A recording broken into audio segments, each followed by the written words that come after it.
Hey y'all, this is Brown at IF Brown, and tonight we're going to be talking about the movie Screamers on Blu-ray.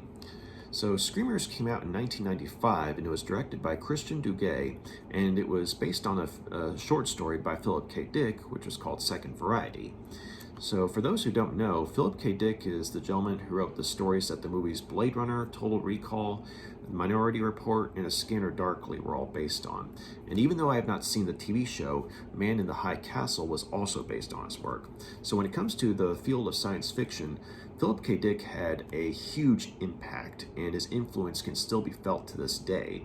And he excelled, amongst other things, at themes such as what it is to be human, like what happens when a machine is more human than an actual human, or what is real and what is illusion, what have you. So these are all themes that have been explored in many other works, but considering how far back some of his stories went, I mean, they were cutting edge, for the time, and to this day they probably still are, or I would argue they still are. But Screamers is something that it manages to be faithful enough to the source material, but it also manages to be its own thing as well. And the story kicks off on a planet called Sirius 6b in the year 2078. And there is something of a Cold War that's been going on the planet for several years, because going back, there was this organization that was called the New Economic Bloc, or NEB for short, and they were scouring planets, trying to find resources, anything to enhance their space travel capabilities. And so when they sent miners to the planet Sirius 6b, they found this raw material called baridium, which they tested it and they found out that they could use it to enhance the space travel capabilities of starships. And so at first this was like, yes, kind of a cause for celebration. But unfortunately for the miners, it turns out that baridium, as it's mined over time, it lets out a dangerous amount of radiation into the atmosphere. And so the miners, naturally, when they found out the hard way about this, they let the New Economic Bloc know, they let their bosses know that, hey, this stuff's dangerous, you need to pull us out of here, or we need to find another alternative, that kind of thing. But the Nebs, being the douchebags that they were, decided to just declare all-out war on the miners, and just kind of shut up to 11. And so they started a shooting war. And at first, it's kind of, the advantage was with the New Economic Bloc, but the miners, they pulled together and formed, this coalition called the Alliance. They decided to, try and come up with a weapon of their own. And they came up with these robots called Screamers that were built in, that end up, being created in an automated factory, somewhere underneath, the planet. And so the way the Screamers worked was that, basically they burrow underneath the surface, or just underneath the surface. Like, here's a surface, here's a Screamer, right? And they're able to, pick up, signs of organic life, mainly heartbeats or sounds of movement or impacts of movement. And this makes it to where once they lock on, they emit this, dangerously loud scream, which is enough to, basically disorient the target. And while the target's disoriented, the Screamers, they charge at them, and they have these blades which, basically just turned up targets to shish kebab. And so this was something that kind of, put things in a bit of a stalemate, because on one hand, the New Economic Bloc, they definitely had more in the way of resources and, and manpower. But on the other hand, when it came to straight up fighting on the ground, the Alliance had a bit of an advantage with the Screamers.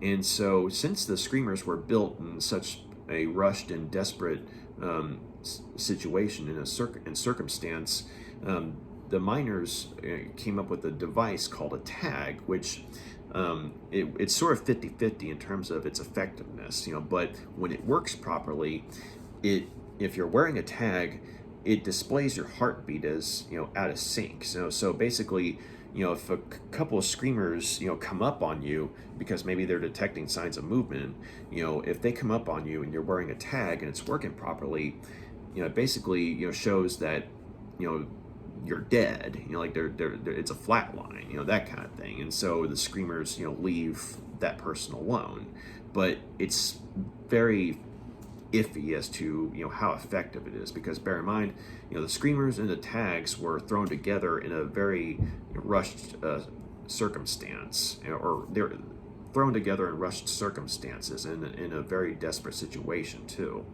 And so that's not to say that the Alliance didn't get any support from Earth or anything like that, because on Earth you had people, you had families of members of the Alliance, as well as members of the New Economic Bloc. And so there was a steady stream of soldiers that were coming to the planet over time, but eventually just got to where, they sort of canceled each other out, in the sense that neither side could flat out annihilate the other. But it got so bad though that the atmosphere all over the planet is dangerously radioactive because of all the nuclear firepower that's been hurled at it. And so so people who are on the planet, they came up with these cigarettes, they're called Reds, which somehow or another you smoke them, and like, say for instance you're either on the surface of the planet or you're in your base hunkered down, and there's like a wave of radiation that's coming your way, whether you're on the surface or underground.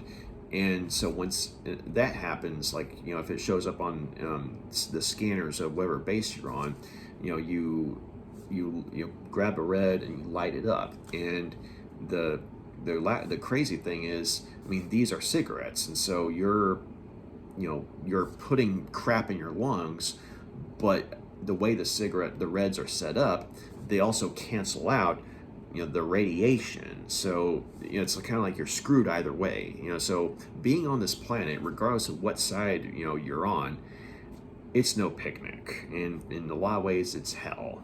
And so the war's been going on for at least 10 years, if I remember correctly. But when the movie starts off in present, quote unquote, present day, it starts off at the Alliance base, and a couple of soldiers, they're keeping a lookout for Neb's soldiers, and they find that they have a visitor, and a rather shaken and hurt looking Neb soldier, and he's walking around sort of checking the scenery, trying to see make sure that he's not about to get cut down by screamers. But unfortunately for him though, the screamers pick him up, and they find his heartbeat, and they lock onto him, and they basically just cut him down to pieces. And so the guys over at the Alliance base, who are seeing all this, some of them are kind of like, hey, that's one less Neb soldier to give us trouble. But on the other hand, some were pretty disturbed by how the guy was cut down, because it's like, yeah, we're glad that these things are on our side, but at the same time it's like, damn, but at the same time they're kind of like, okay, that was just one guy, there's no one else coming behind him. What's going on here? Why was one lone Neb soldier making his way across the surface in these in astronomically dangerous circumstances, and why was he coming to us? And because they also saw that he was trying to show them something, and so they call their one of their commanders, and one of their leaders, this guy named Chuck, who he's kind of like the second in command of the base. But they tell him what was going on, and so he puts a tag on and he goes outside and to see if he can get to the guy's remains and find the device that he was trying to show them, and he's just barely able to get it in time before the screamers take the guy's remains underneath the surface and and do whatever it is they do with them, the body parts, I mean. And so Chuck, he grabs the device that the guy had and takes it back into his base, and hits up Commander Joseph Hendricksson, who is the guy in charge of the Alliance base. And he and Joe are pretty good friends, but they also have a good professional rapport as well. And so Chuck, he's telling Joe, basically what happened, and so they've got this device that the guy was trying to show him before he was cut down. And so Joe takes a look at it, and it turns out it's a message tube, and it's directed to him, his eyes only. And so, but he lets Chuck take a look at it, and they hook it up to this computer, and there's a message from the commander of the NEB headquarters on the planet, and it's a request for a ceasefire. And it's something that surprises Joe and Chuck big time, because I mean, here they've been on this planet for at least 10 years, and only just now are the Nebs wanting to talk peace. And so as they look through the message, the commander from the NEB headquarters, I mean, he's requesting a ceasefire, and he's saying there is an urgent situation that affects both sides, and he's offering safe passage to Joe and one other person to come to the NEB headquarters, and so they can sit down and talk and work together for this new situation that's come up. And so I mean, that part was pretty cryptic, but at the same time they're like, okay, on one hand they're thinking, okay, is this some kind of trap, some sort of trick? But then at the same time they're like, no, this doesn't sound like a trick. This doesn't look like a trick, because I mean, why the hell would they send one NEB soldier to get himself killed in order to sell the illusion of peace, right? And so they decide to let their superiors back on Earth know what's just happened, and they're needing to know, what do you guys want us to do here? And so they make contact with this guy named I think his name was Green or something like that, or he was a anyways, he was a military official on Earth who was running things for the Alliance home side. And by way of a holographic message, he lets Joe and Chuck know that there's been some remarkable developments that might end the war altogether. But because it turns out that they have been talking with NEB, the NEB High Command, to try and negotiate a peace settlement. And so because the situation is as delicate as it is, they're insisting that Joe and Chuck, or the Alliance people on the Sirius XB in general, you don't try and make contact with the NEB base, regardless of the message that they got, because if they do that, they just might disrupt the delicate peace negotiations on Earth.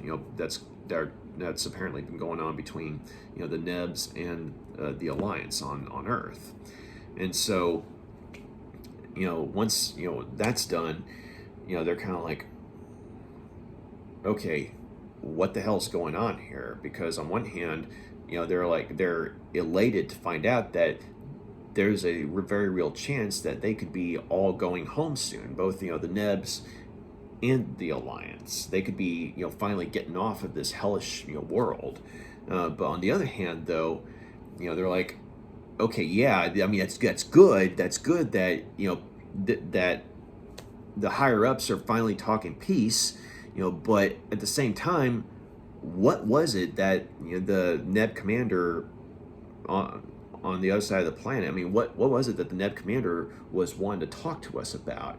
And what was it that this Neb soldier was so desperate to why was he so desperate to get to them? Why was he willing to risk his life just to deliver a message? I mean, why couldn't they have just used satellite communications or something like that, or computer messaging or something? And so they're trying to figure out what to do here, because on one hand it sounds like there's a bit of a good news situation, but at the same time, in their own backyard, things are kind of screwy or kind of suspicious. But shortly after that, though, they end up getting a distress call from a ship, and it reads as a passenger liner, and they're requesting permission to make an emergency landing on Sirius 6B. And so, Joey's like, okay, what the hell is a passenger liner doing trying to land, on land here? They know what's going on. But unfortunately, though, before they can, straight up, deny permission, the ship ends up crashing on the planet. And so, the Alliance, the members of the Alliance, they run out and to see if they can find any survivors, and they put their tags on because they know that the Screamers are going to be running around. And sure enough, they get to the ship, and already the Screamers are picking off the dead bodies that are strung about in the ship, and they're being pulled through into the ground. They're being pulled through the bottom of the ship into the ground one by one, and just basically a field day for the Screamers. And so even though that there's no heartbeats being read by them, it's like this impact of the ship, and plus the signs of all this or raw organic material that the Screamers are able to pick up on, they're just having a field day.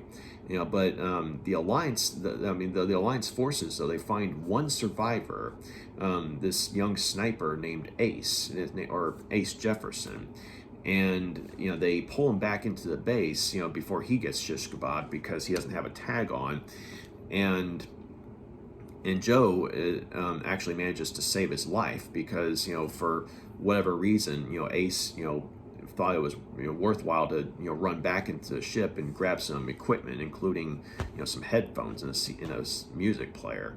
And so, but he almost gets cut in half by one of these things, but Joe is able to blow it out of this blow it to smithereens. And so they get Ace back inside, and once he gets patched up because he was wounded in the crash, Joe has a sit down with him, and so he's looking at the Screamer they just blew up, and he's trying to take a look at some of the insides, because this one looks different, and he knows that the Screamers are basically building themselves now in this underground facility somewhere on the planet, but this is the first time he's seen one that's been upgraded since the Alliance started using them. And this is something that's rather troubling, because the way that the Screamers were initially built, they weren't necessarily supposed to be able to be upgraded. They were just kind of like a thrown together last ditch effort weapon type of thing. But this is something that they didn't expect the Screamers to be able to modify themselves. And so while Joe's checking that out, he's asking Ace, he's asking him like, what are you doing here? Why were you why were they saying that it was a passenger liner when when the ship that you're on was clearly an Alliance transport?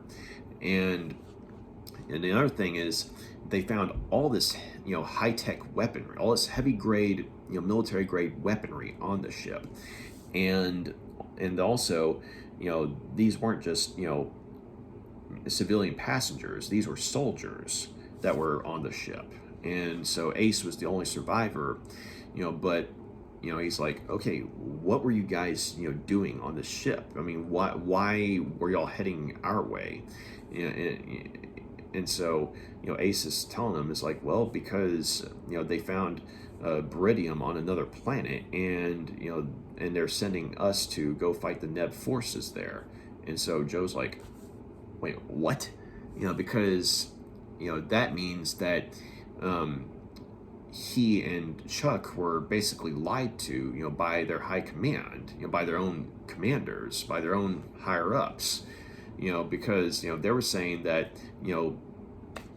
that the Alliance high command and the Neb high command were trying to negotiate for peace, and that's why they were wanting the people on Sirius XB to avoid talking to the Neb forces, because they didn't want to disrupt the peace negotiations. But Ace is saying, hey, look, I don't know what you were told, but that guy that you were talking to, he was executed for treason. So I don't know who that was. I don't know who who it was that was disguised as him. Maybe it was some sort of hologram thing, but no, the war's still going on. And so at that point, Joey's tells Ace, okay, dismissed. I need to talk to my second in command here.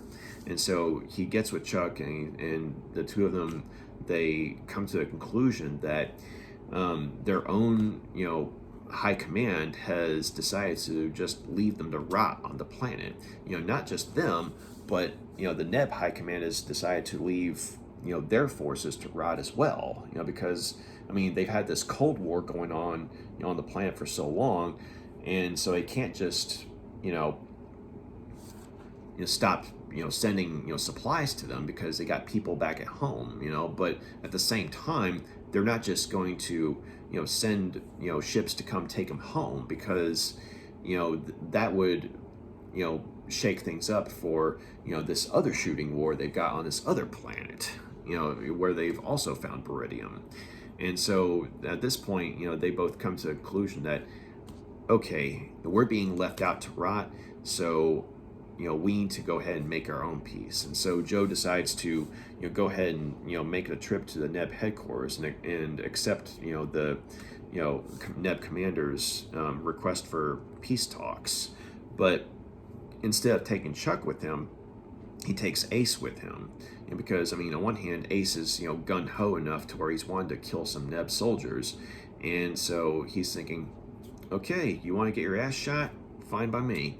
But on the other hand, he doesn't want his buddy Chuck to get killed, and also because Chuck's second in command, he's going to need someone to run the base while he's gone. So Joe and Ace, they make their way across the planet to to where the Neb headquarters is, and in the process, though, they come across a couple of Neb soldiers in this sort of defunct base that's connected to the main Neb headquarters. And they also meet a black market trader named Jessica. And so Jessica and the two Neb soldiers, namely Becker and Ross. Yeah, Becker and Ross. Becker and Ross are the two Neb soldiers, and Jessica is this black market trader who kind of had her trade run, going on the planet. And so Ace and Joe, they make contact with them, but prior to them making contact, though, they came across a child, this little boy named David, who has somehow been surviving in the ruins of what used to be a habitation area of the planet. And so naturally they're kind of shocked at this, because they're like, how the hell has this little kid been living by himself all this whole time, especially with all this radiation and with the screamers going through going under the ground. But then as they're getting to the base, though, as they're getting to the Neb headquarters, one of the Neb soldiers, shoots the boy from afar, and that's when Joe and Ace, realize that David wasn't just an ordinary boy. He's a robot. Namely, more specifically, he's a screamer, but in humanoid form. And so once they finish off this robot, that's when the Neb soldiers come out hiding and tell them that the screamers have basically been upgraded, to where they're able to look and sound like human beings. And this child model is called basically called David. There's what they do is they basically find someone who's on the surface, whether it be Neb or Alliance, and basically trying to get them to take them to their base. And so once they're inside the base, just that's when they start they drop the disguise and start trying to kill whoever's in the base. And so at that point, Joe realizes that the screamers have basically taken on a life of their own. They've evolved beyond their original programming, and to a point where they're no longer distinguishing between Neb forces and Alliance forces.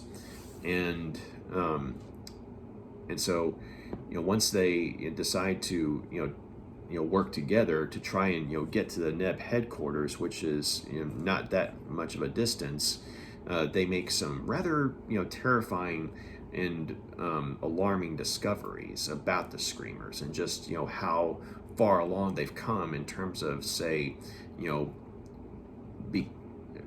becoming more human-like in terms of their makeup and what have you.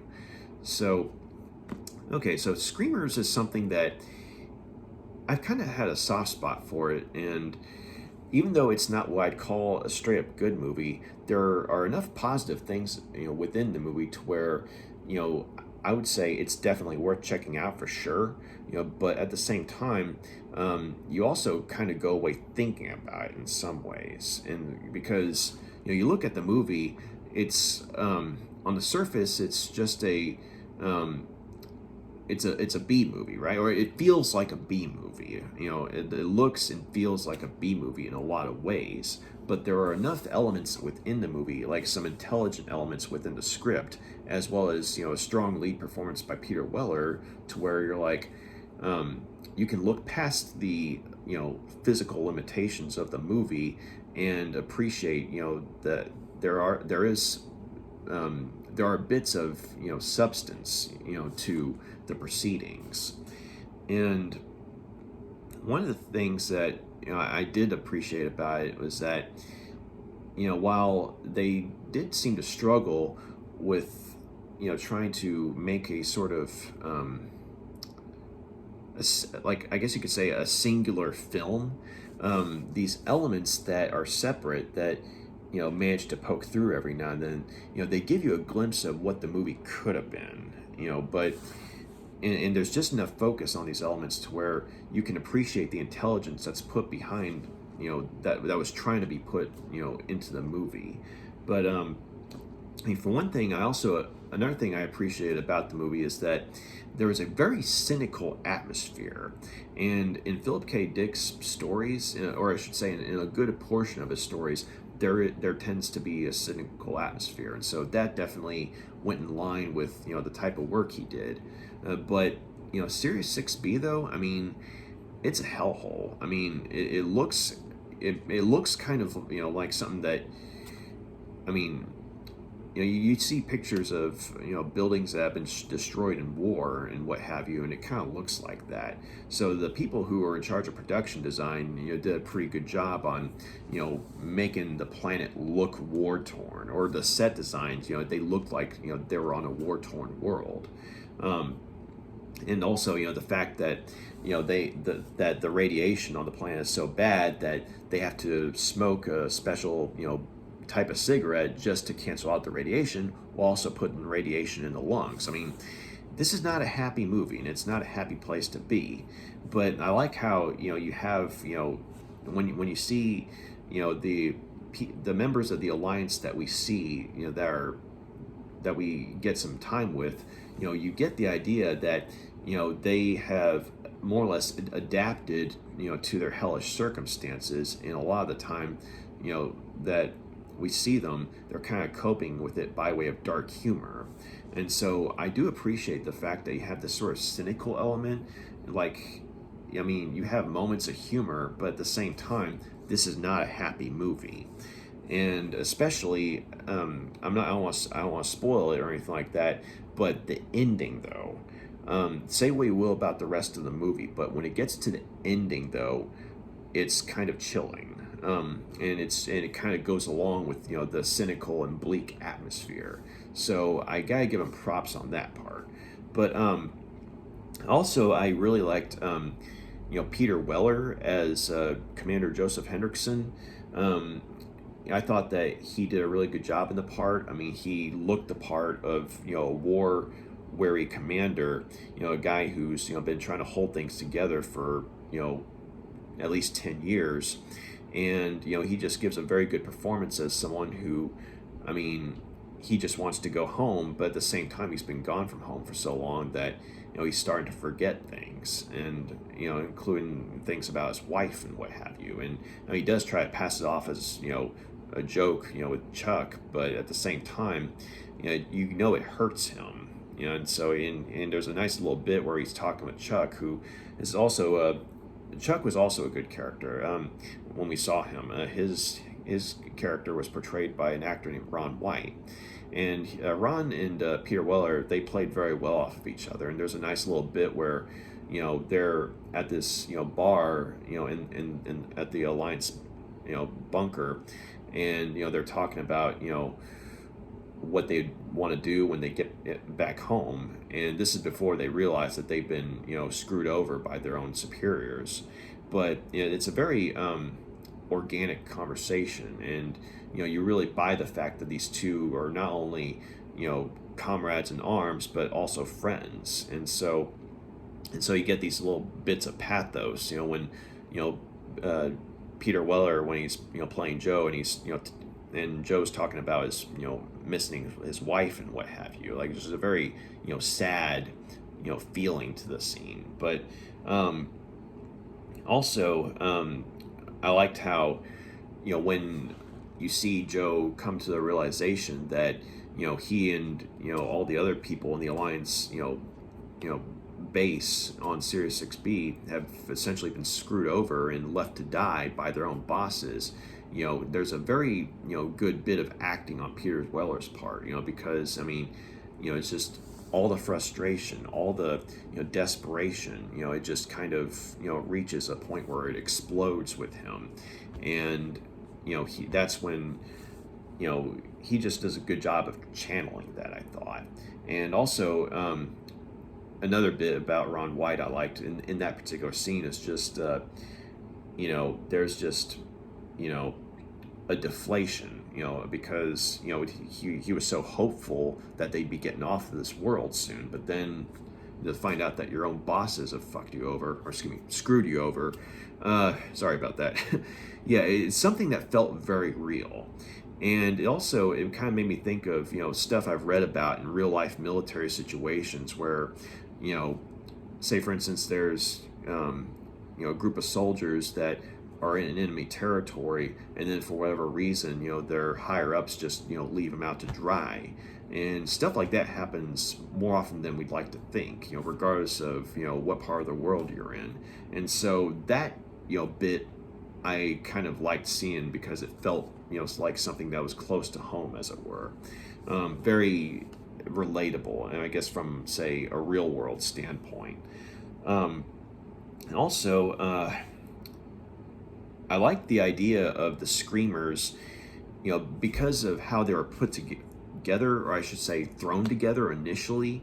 it was in a very desperate situation and very rushed circumstances in terms of how they were created. The fact that they're modifying themselves, to a point where, they have new models that look and sound like human beings, all for the purpose of getting closer to, their targets. That's something that, considering we're messing around with, so many, types of technology. We've got like 5G network, we've got AI. There's so much stuff here. That's just scratching the surface. But there's so much about this new technology that we're constantly messing with in real life that we're still seeing the consequences of just throwing something together and hoping for the best. And so you got that going on in real life, and then you have the screamers modifying themselves in the movie to a point where they're more efficient killers, and they've worked around little things like the tags that are supposed to keep people safe from them and what have you. And the fact that the screamers have evolved beyond the programming of just going after neb soldiers, but they're also going after just organic targets, period. And so that was something that I thought was a rather fascinating development. And when you see certain characters making these realizations, like when they're examining the parts of the screamers that they found, whether it be original, like burrowing screamer, or the more humanoid ones, it's like they have there's a sense of mounting dread that they're able to convey, that this is a situation where they're in over their head, and they never expected it to go this far. And also, while there's a small group of central characters, in the sense that there's only like 5 characters that we managed to stick with for the majority of the movie, namely, you got Commander Joseph Hendricksson, and you got Ace Jefferson, the Alliance sniper, and then you have Jessica, the black market trader, who kind of plays both sides initially, and then you have the 2 Neb soldiers, Becker and Ross. There's a small group of characters, and there's a bit of tension and a little bit of suspense as to, okay, someone here is not who they say to be. Someone here is not who they say they are, or what they say they are, and in the sense that you kind of know that at least one of these people is going to be a screamer. And so I do like how they sort of played with your expectations, because on one hand, you got the guy who played Becker. His name was Dupuis, very good actor.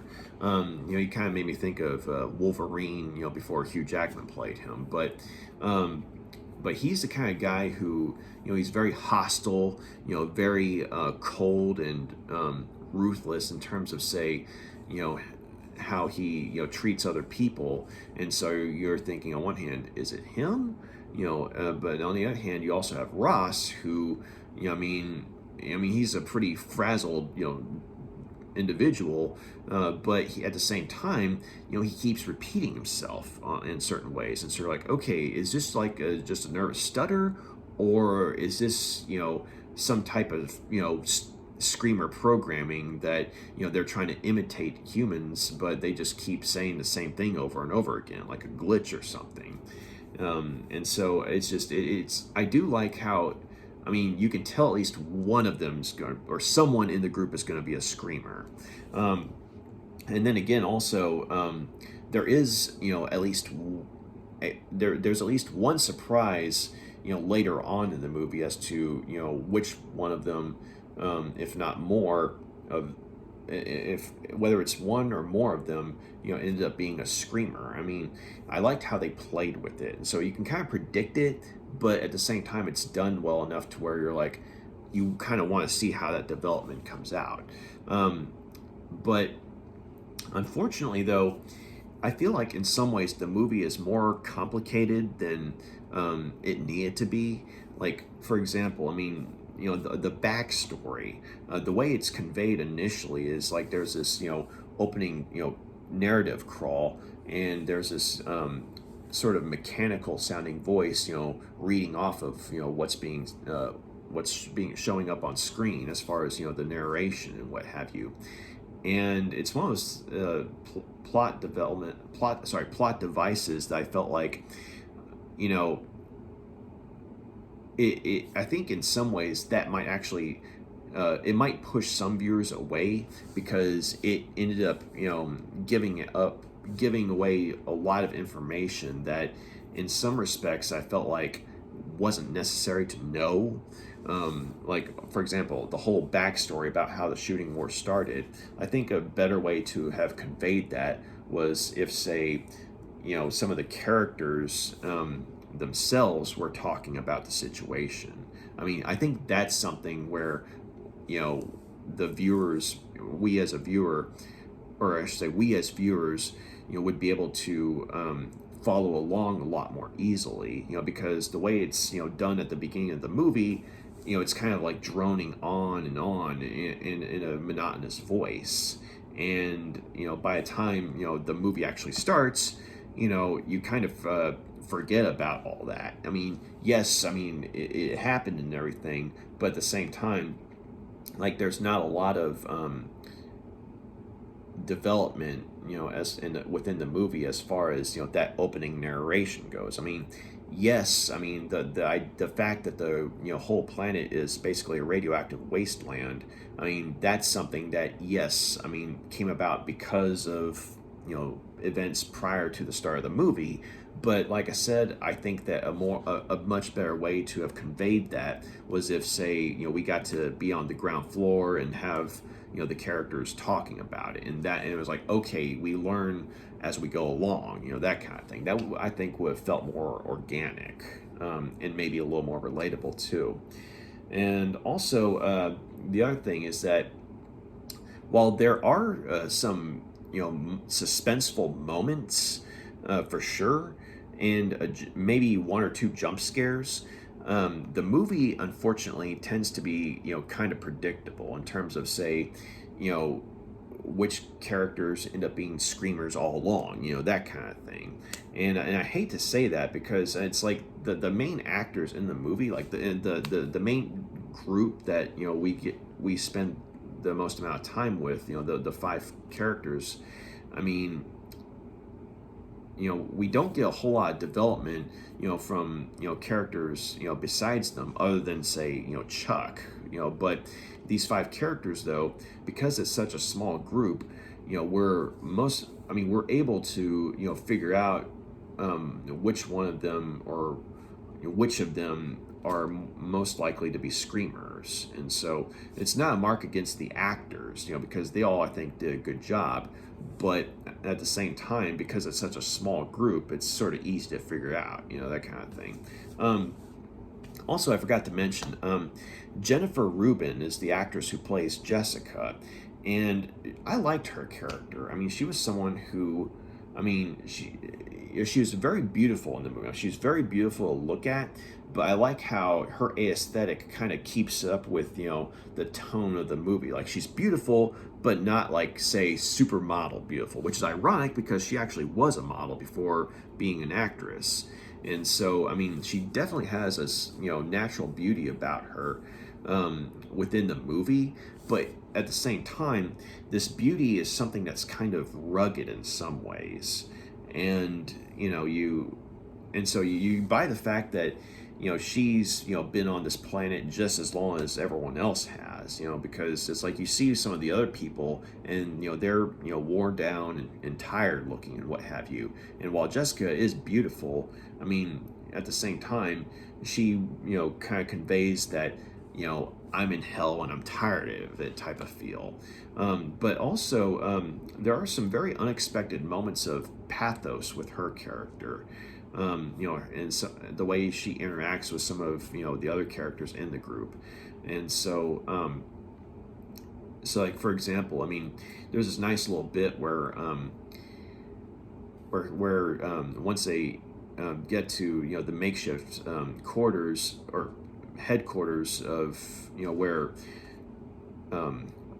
Ross and Becker and her were at, Joe's talking to her, and she's and they're trying and figuring out, and Joe's learning from her what's been going on, because as far as he and all the other people at the Alliance bunker were concerned, I mean, it was just both sides were just kind of staying away from each other. He didn't know what was going on with the Screamers until they came across that David Screamer. That was the first time they realized that the Screamers had gone way beyond their programming.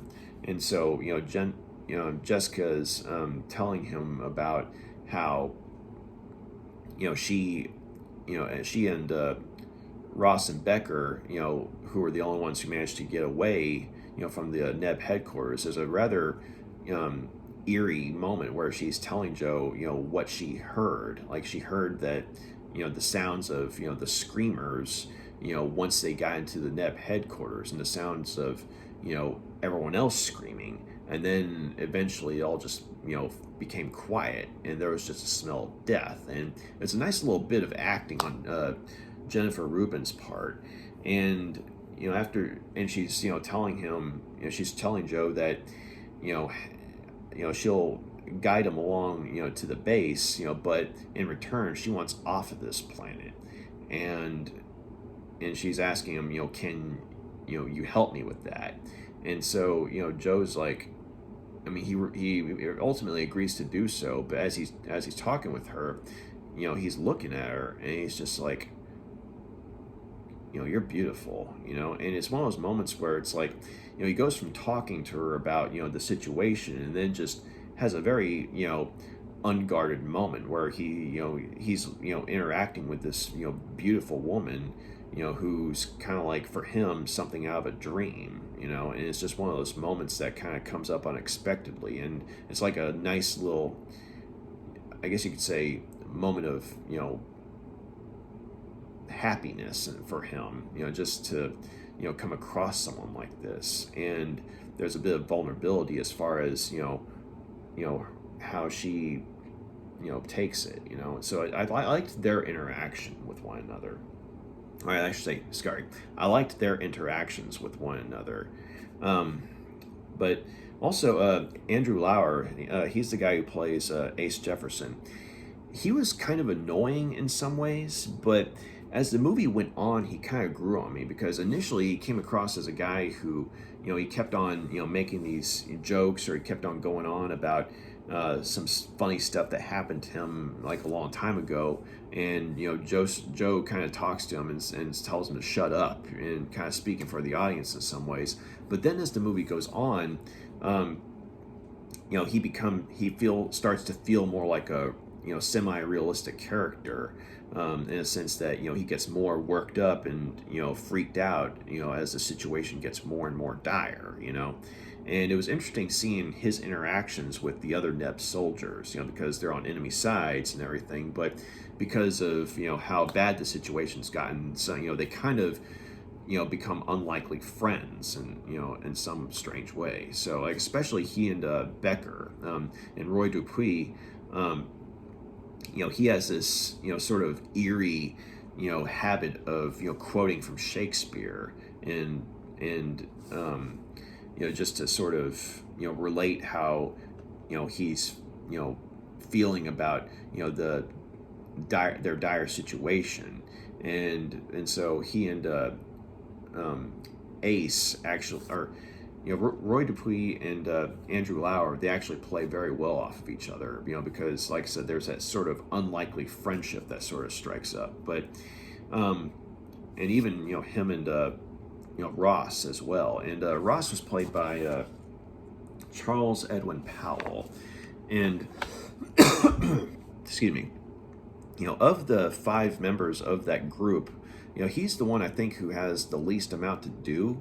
But at the same time, though, I mean, he does a good enough job of playing, someone who, may or may not just be a freaked out soldier, that kind of thing. And so yeah, it's like, the characters I thought were good, the acting I thought was good, but it's just, I think that in terms of, the backstory, I felt like it was a little more complicated than it needed to be. But the other thing is, is, I mean, besides that and the fact that it is kind of predictable at the end of the day, the special effects, unfortunately, have not aged well at all.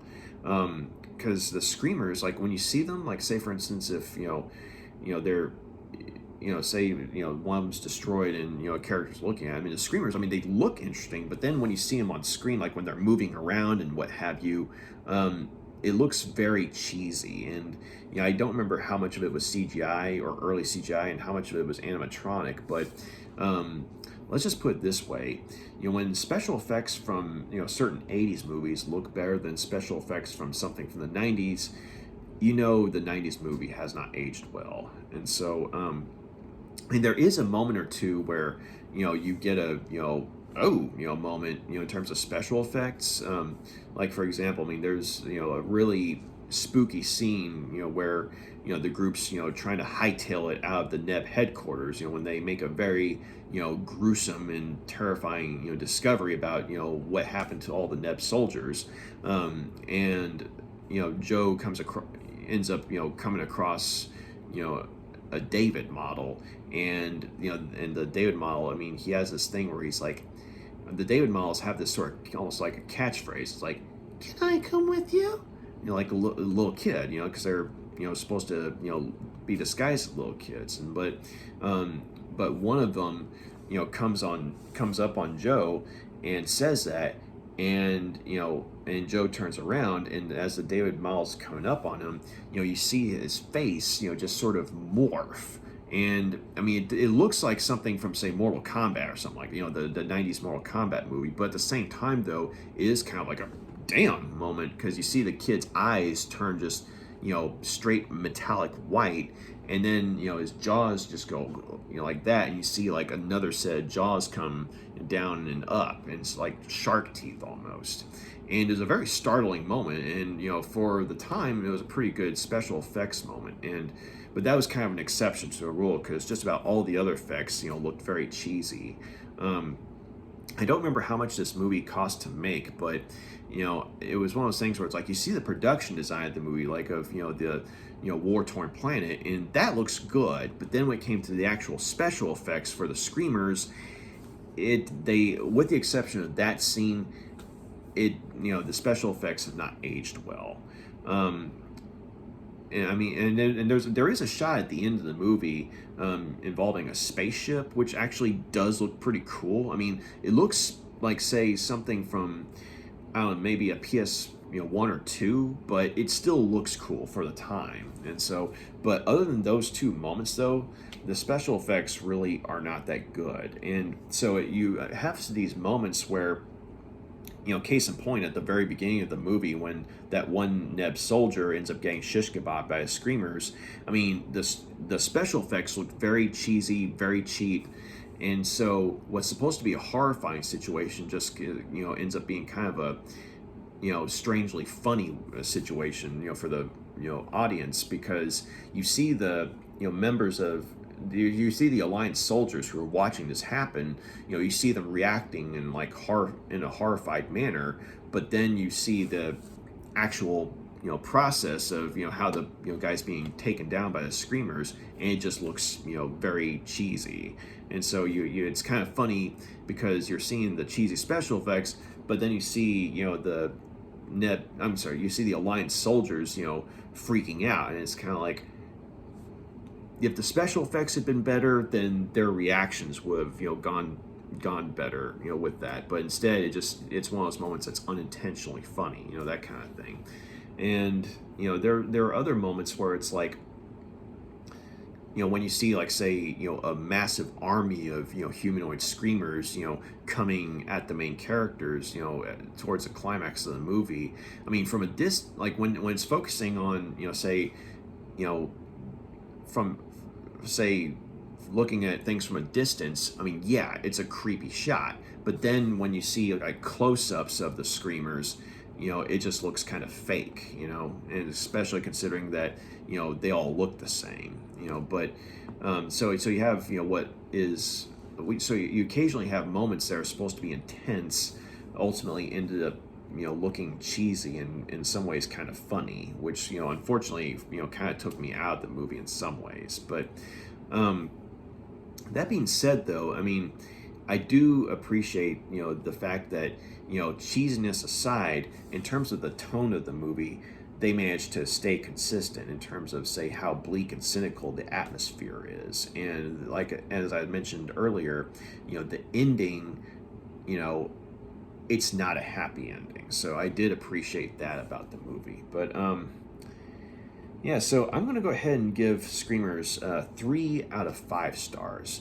Not quite a good movie, but at the same time, there are enough elements in the movie that are done well, to where you appreciate the intelligence behind what they were trying to do.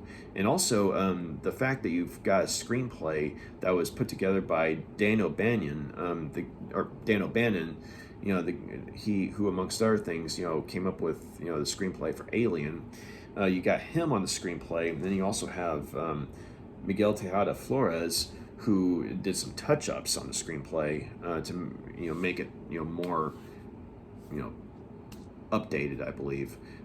Because if I remember correctly, the Dan O'Bannon version was originally much more of a straight up adaptation of Second Variety, but when Flores came on board, that's where they made it to where it was on a different planet altogether, and that's where I think you got the new economic bloc and the alliance storyline. But so you got a screenplay that has some intelligent stuff behind it, but I just think that the parts were better than the whole. But nonetheless, these parts are done well enough to where it's worth checking the movie out. So I would say, if you're a Philip K. Dick fan, then Screamers is definitely a solid adaptation of Second Variety, and it also, while it doesn't explore the themes of, say, what is or isn't human, it doesn't explore that theme as well as say the movie Blade Runner did. But at the same time, it touches on that theme well enough to where it's like the actors and the atmosphere kind of go hand in hand, to where you're like, this feels like something from a Philip K. Dick story, in which it is, so that was good. And also, I mean, like I said, I liked the commitment to the whole bleak, cynical atmosphere. I mean, it wasn't a happy setting, so it's not going to be a happy ending, or at least you feel like it's not going to be a happy ending. And so if they had a happy ending, I feel like it would have sold the movie short. So so even though the movie's not quite as good as it could have been, I do appreciate their commitment to certain parts of the movie, or certain elements of the movie. Also, if you're a Peter Weller fan, I think that this is probably one of his best. Oh, there he is right there. This is probably one of his best non-RoboCop performances from the '90s anyway. And also Jennifer Rubin, by the way, she was in the movie A Nightmare on Elm Street 3, Dream Warriors, and that's arguably the role she's best known for. Her character in that movie. So it was fascinating, seeing her in this movie playing a totally different type of character, because I mean, there was another movie that she was in called Bad Dreams, which wasn't that good of a movie, but it did have a very good performance by Richard Lynch as the bad guy, but she was the main actress in that movie. And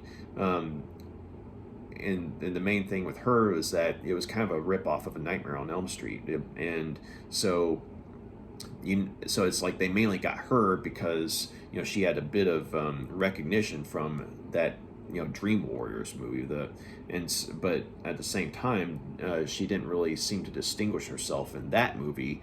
But then you see her in this movie, and it's like, okay, yeah, so she actually has some range to her, that kind of thing.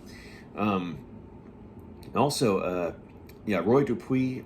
I think that he was also the other actor who next to Peter Weller, who was probably the most charismatic. Because there was something spooky about his character, but at the same time, it sort of commands your attention.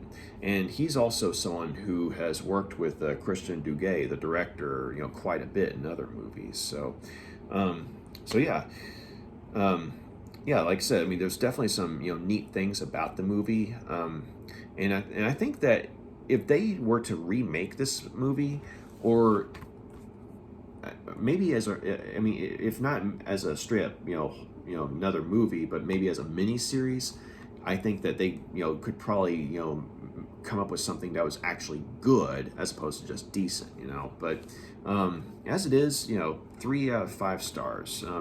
It's a solid movie, and it's definitely worth checking out. I mean, if you're into science fiction, because for its faults, there's enough intelligence behind it to where after the movie's done, you do go away kind of thinking about it. Even if say you don't consider it a straight up good movie. But let's put it this way: way back when the movie Prometheus first came out, one of my friends and I went and saw that in the theater, and I mean that was a very high budget movie, but you watch it and it feels like a B movie though because of how lacking in intelligence it is in terms of say how the characters tend to be portrayed in that movie. But then on the other hand though, I at the same time I had rewatched Screamers, and Screamers on the surface is a B movie, and I don't know if it's a low budget movie, but at the same time it looks and feels like a B movie. But at the same time, because of the intelligence and the oomph that's kind of put into certain aspects of the movie, like I went away thinking more about Screamers than I did about Prometheus, where which is ironic because Prometheus is the high budget A-list movie, and you watch that one and it's like, well, yeah, this movie looks fantastic, but you don't really go away thinking about it afterwards. Whereas with Screamers, I mean, it looks cheap, but at the same time you kind of go away thinking about certain aspects of it. So I thought that was kind of interesting. But okay, so as far as special features go, you have new interviews with director Christian Duguay, producer Tom Barry, and Miguel Tejada Flores, who was one of the guys who worked on the script. And you also have a theatrical trailer. And it would have been cool if there'd actually been a commentary track. I mean, I like to listen to them sometimes, but as far as interviews go, I mean, they were very informative, and it was nice to see, how proud Christian Duguay was to have, done this movie, and he's very happy that, years later, it's, come to have a bit of a following. And he, if I remember correctly, he even said this was like his favorite movie that he's done. And so I haven't seen, I don't know how much of his work I've seen for sure. I may have seen like a movie he did for TV a while back, but I haven't seen the rest of his work. But it's nice to know that Screamers is something that he looks back on fondly, and it's nice that he knows. It's nice to know that he's aware that there is a fan base for the film, and he's very happy about that. But you also learn from him that like you learn about his background. He talks about how he came to get into filmmaking, and then a lot of the movies he did, he just ended up working with friends from college and high school, and so anytime he did a movie, he would invite his friends to work with him, and it'd be just like a family affair almost. And that kind of carried over into Screamers because there were a lot of people that he had worked on with other stuff that worked with him on Screamers, including Roy Dupuis. And so so that was pretty nice to see. And Jennifer Rubin, she it was nice to hear her take on things, and she seems like such a nice lady. And she talks a little bit about how she got into acting, how she started off as modeling, then went into acting, and there's some funny stories about that. But I think one of the highlights for me is when she's talking about how Peter Weller had invited her over to his house, to talk about some of the stuff in the for some of the scenes they were working on. And so she goes there, and and she hears a bunch of music playing, and she's thinking, no, he's got something on the speakers or something, or on a CD or something. But then it turns out, no, Peter Weller was actually playing some jazz and playing with an actual instrument, and Jeff Goldblum was there too, because the two of them are friends in real life, and they play jazz together. And so Jennifer Rubin kind of walked in on the two of them sort of just jamming together, and so it's like, wow, this is actually pretty cool, and so just hearing her talk about that was really nice. And she was also talking about how one time he took her and a couple other people to a Rolling Stones concert, while they were on, taking a break from filming. So, Peter Weller, it's cool to know. It would have been nice to have gotten an interview with him, but at the same time, it's nice to know that the people that worked with him on this movie that were interviewed here, have fond recollections of him.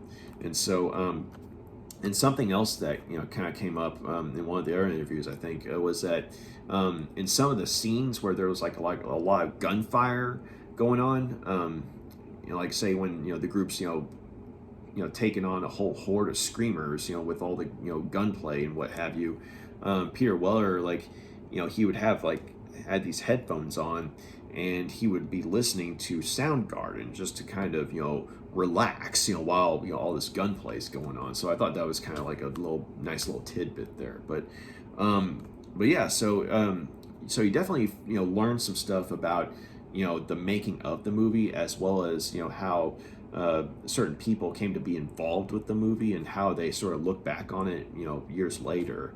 But it would have been interesting to get a few more extra features, but the features we got here are pretty good, and it is nice to see certain people actually looking back at the movie fondly. So Screamers, it's not as good as it could have been, but there is a reason that it has a following though. So definitely check it out. Oh, and also just real quick, like a lot of other sci-fi and horror movies that are put to Blu-ray, there's a reversible sleeve cover, and so you got this, and this was the original poster art, I believe, or at the very least, this was the cover art that was used on the DVD. So there's Peter Weller as Joseph Hendricksson, there's Jennifer Rubin as Jessica, and Roy Dupuis as Becker. But also, yeah, some of the pictures on the back. So yeah, not quite a good movie, but it still manages to be a fascinating one. So if you like science fiction, definitely check it out. If you're a fan of Phillip K. Dick's work, definitely check it out.